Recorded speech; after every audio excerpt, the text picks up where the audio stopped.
Craig stared at himself in the bathroom mirror, trying to see if he could keep the emotion out of his face.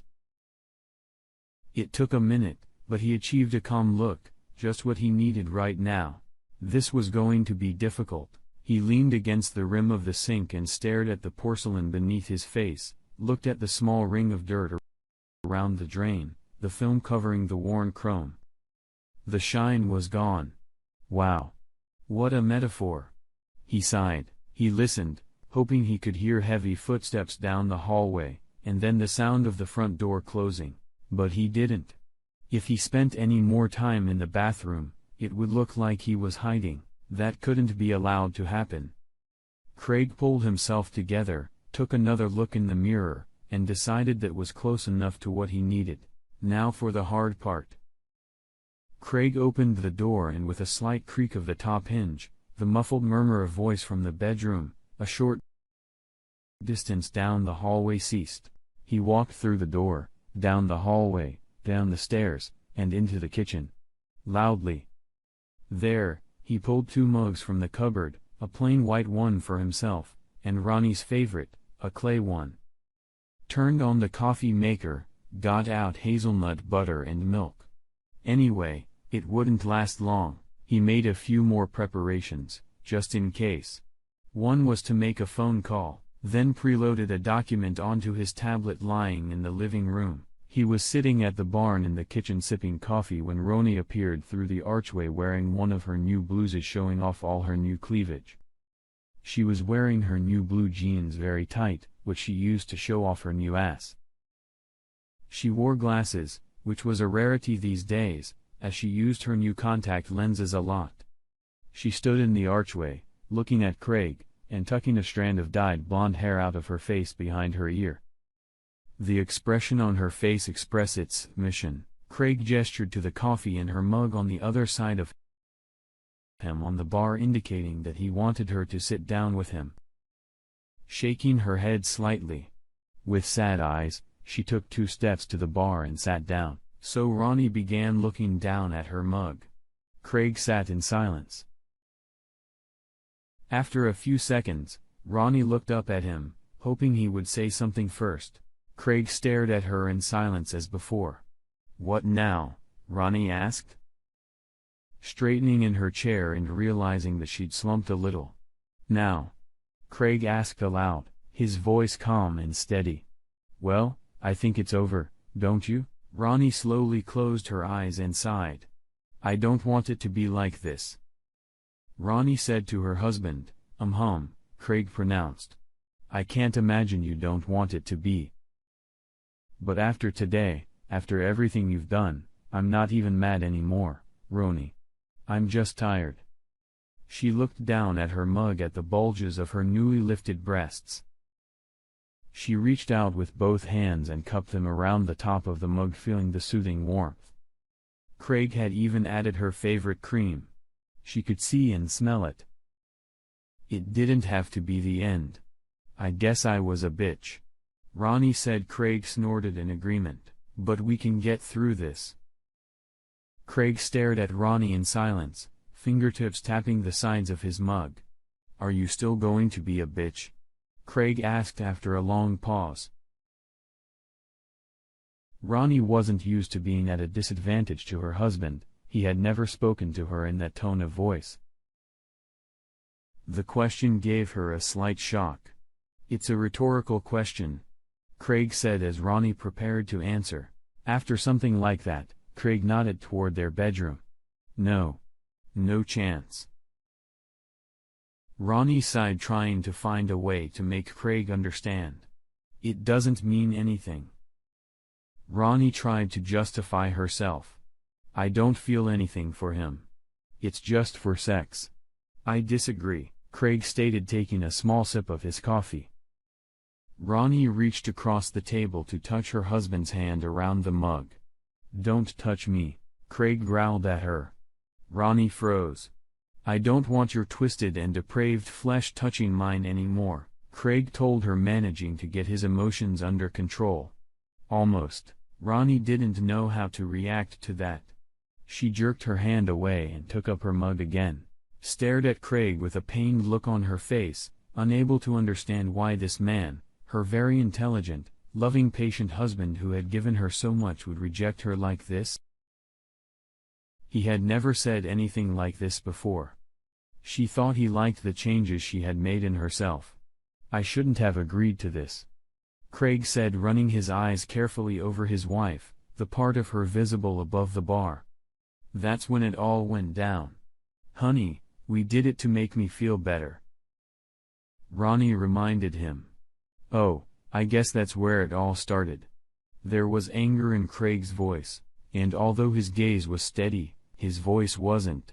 He was having a hard time keeping it all together. The liposuction, the elevator, then the first augmentation, then dental work, second breast surgery, just to make it look more lush, nose job.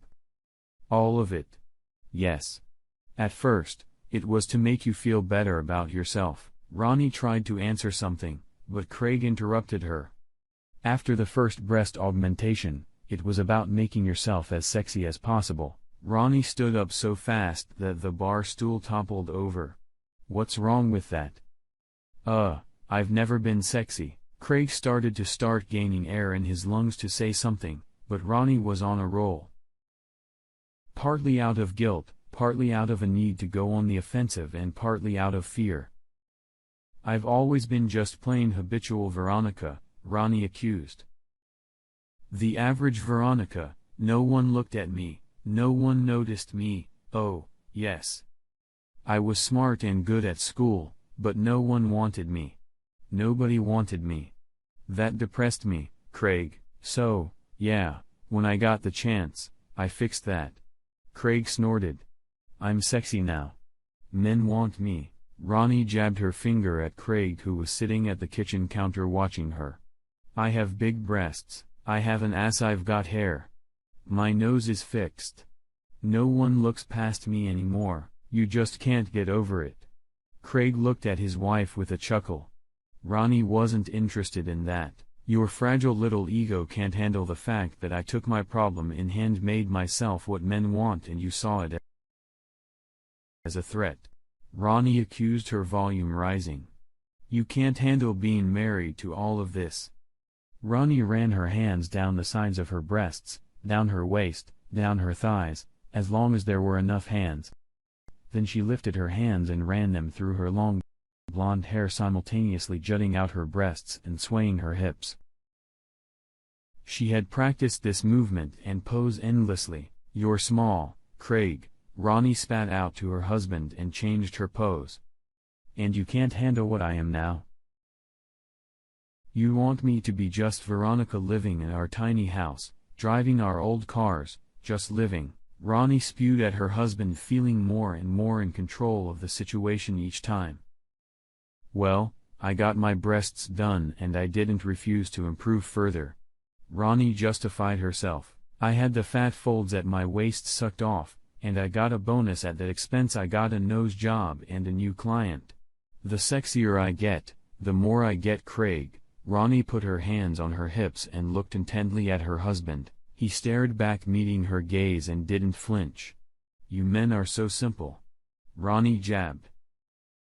"You think with your one mind, and I use it. See those breasts?" Ronnie moved forward again. "These breasts, which you love so much, brought me a bonus of 5,000, and they're going to bring me more." Ronnie grabbed a strand of her hair. This hair that used to be black, Ronnie pointed at the lock with her other hand. "You men react to blondes. I did that, and men started looking at me askew." Ronnie turned around and held her ass out towards Craig. "That ass, men stumble over trying to get a good look at me as I walked past them." Ronnie turned to face her unimpressed husband again. And all this, Ronnie gestured at herself. "Thanks to him, I got the regional manager through my bed. I'll get the next promotion too, Craig. It's all an investment, asshole," Ronnie shouted. "An investment in me, in us, in our future. Sure. I'm taking advantage of how stupid men can be, but I'm sick of being overlooked, of being bypassed. If you can't handle it, walk away. And if you can, get over it. Should I leave? Craig asked, his tone flat, normal volume, a slight smile playing on his face. If you're so weak, you can't handle it, then, yeah, get the fuck out, shouted Ronnie. When you come back, maybe I'll let you try again, but you'll have to change your attitude. No, said Craig, picking up his cup and taking a sip. No, yelled Ronnie. No. No. Craig confirmed. Ronnie walked over to the bar and leaned on it, trying to look threatening to her husband. Then if you're staying, you'd better follow the program, you asshole, she said to him. I'm not going to put up with this shit. Seriously, Craig, if you can't put up with it, get the hell out. No. Craig said again, his voice flat. You stupid shit. Spat out at him. Ronnie spat out at him. Well, finally, this is how it works, that's what I'm doing. Still no. Craig said, taking another sip. Ronnie's eyes widened, foam appearing at the corner of his mouth. Fuck you and your no. Ronnie said to Craig. That's how right I am. I'm gonna go back upstairs and sleep with that guy in our bedroom. He'll promote me again for it. I'll make another $15 a year. I'll have more clients and more bonuses. Craig shook his head, pretending he didn't care anymore. In truth, he did. He had been depressed at the beginning of the conversation, but now he was determined. You can't stop me, Craig? Ronnie was angered by his nonverbal denial. If you want to be with me, you'd better find out how things are going to go from here. No. I don't want to be with you anymore, Ronnie. Craig said, setting down his mug. Not anymore. It's over. I've got something to say about that. Ronnie spat out. Not really, Craig said confidently. Here, let me prove something to you. Craig sat up, took a breath, and then suddenly shouted, Hey, you, in my bedroom, Vice President, you're trespassing. Get out of my house. No. He's not leaving. Ronnie pointed her finger at Craig. He will, Craig said, putting his elbows back on the countertop. Stay there, Eric, shouted Ronnie toward the bedroom. Craig took his mug with both hands again.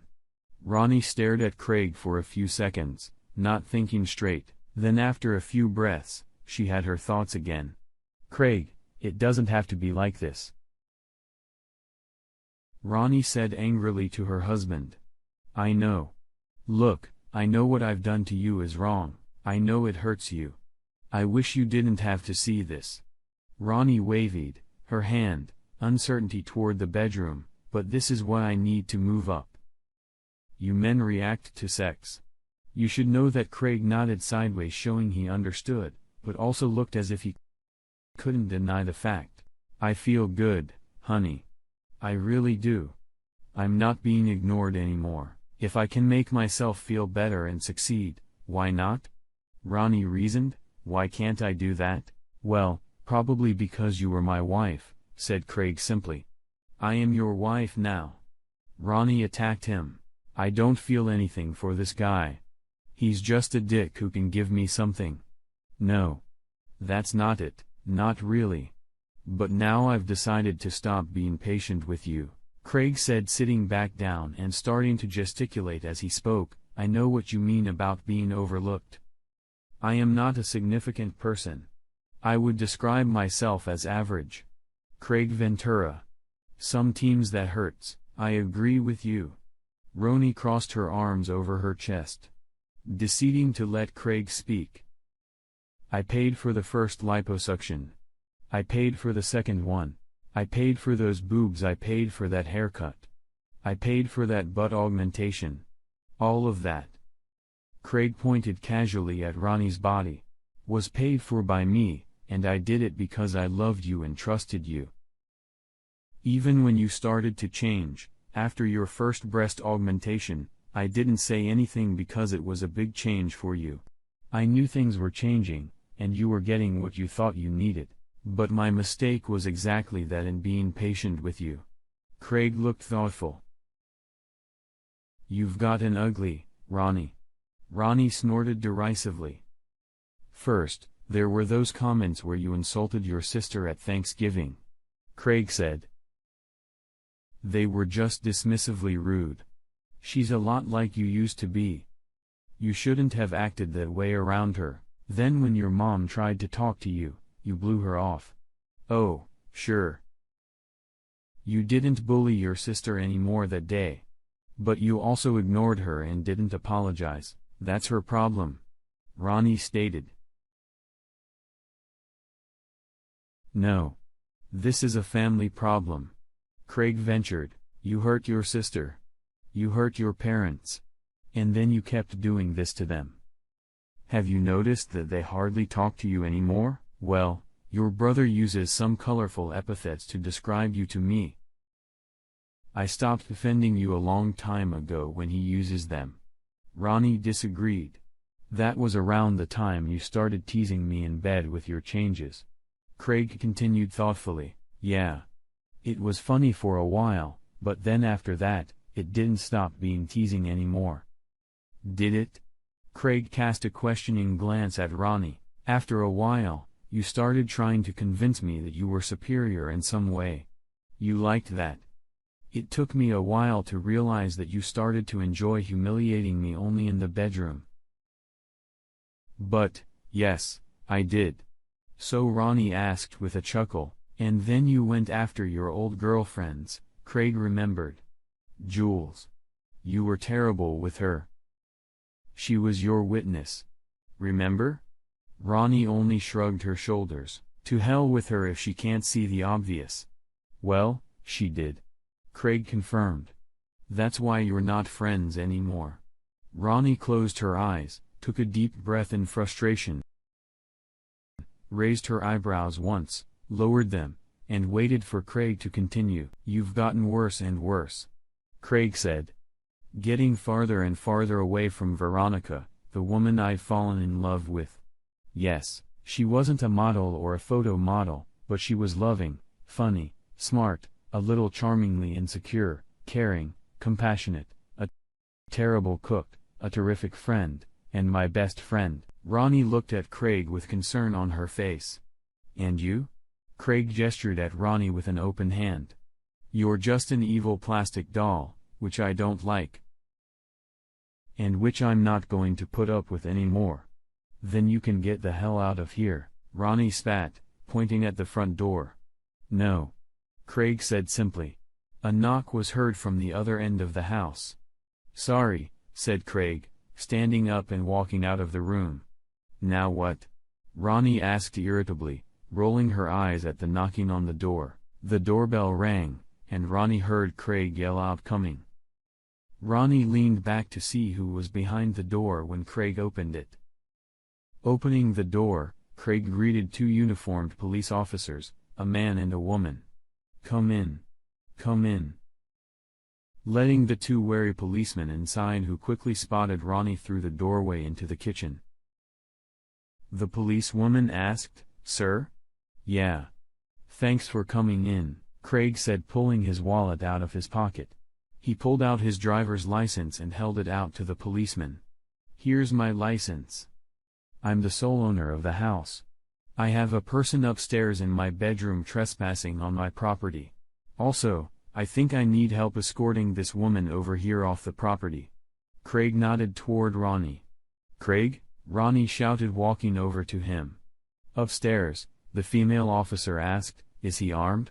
What's wrong? Craig. Stop it, yelled Ronnie. Officers, that's not true. Wait. Craig said, stepping around the officers and Ronnie. He entered the room and picked up his clipboard from the coffee table. Turning it on, he muttered. Wait, typing a copy of some document again. He walked back into the room and held out the tablet to the male officer. What is this? The officer asked, looking at the document. He looked it over, then looked at the driver's license. Handing the clipboard back, the officer said, Okay. You're the owner. What's going on here, Craig? Ronnie exclaimed, both angry and slightly frightened. She didn't like where this was going. It was out of her hands. I came home and found my wife in bed with her employer, and they were engaged in lewd behavior. Craig explained, I told the guy he was trespassing on my property, but he's still here. I'd like him removed, and I wanna press charges. Craig, Ronnie exclaimed accusingly. The female officer muttered something about hating local challenges. Officers, this man was invited here by me. Ronnie explained, looking at her husband. He's not violating anyone's boundaries. Excuse me, ma'am, said the officer, trying not to look at the cleavage Ronnie was showing.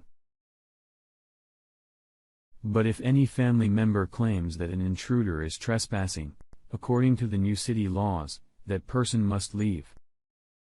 If not, however, the officer shrugged.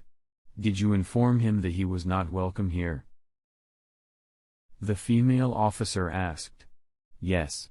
Craig said, shouted it from the stairs. Didn't tell him in person. The door was locked as far as I know, and I didn't want to risk a face-to-face meeting, but I have the tape. Craig tapped his breast pocket, pointing to his cell phone.